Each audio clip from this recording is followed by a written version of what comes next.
So we have imported data from Access, and what we're going to do now is import data from a delimited Excel file.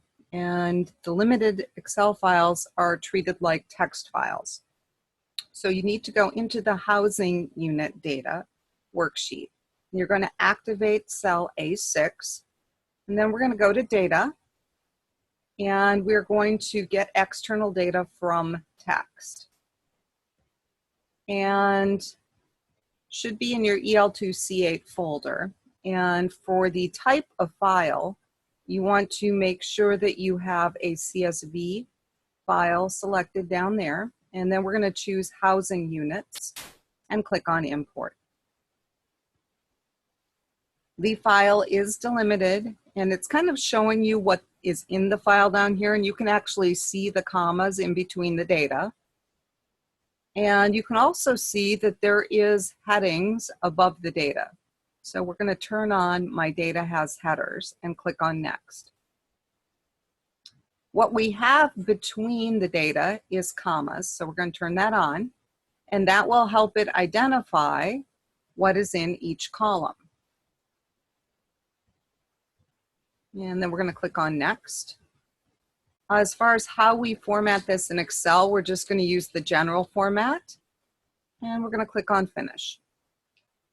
And now it's asking us, where do you want to put this? A6 is where we want it, so we're going to click OK.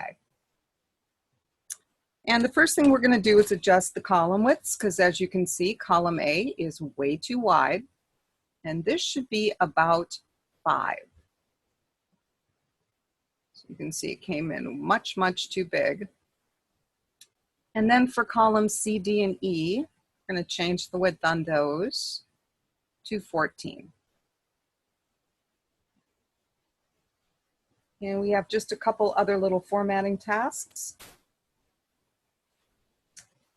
For cells C6 and D6, we're going to merge. So let's go into Home and merge. And then E6 and F6, we're also going to merge. And then what we've got down here in E7, we're going to write a line. And then at the bottom, we have a bit of a mess with the notes. And they would like the notes to display between columns A and F. And so we're going to have to do some merge and center and text wrapping, and we're going to also have to kind of increase the height of the rows. So we'll start with this one. Let's merge and center that. And we're going to turn on text wrapping. And then we're just going to kind of pull this down until we can see the data. And we'll go ahead and left align that. And we're going to do the same thing for this one with table 4. We'll merge and center. Wrap the text, might as well left align it right now, and then we'll just increase the height so that we can see the data that's in there.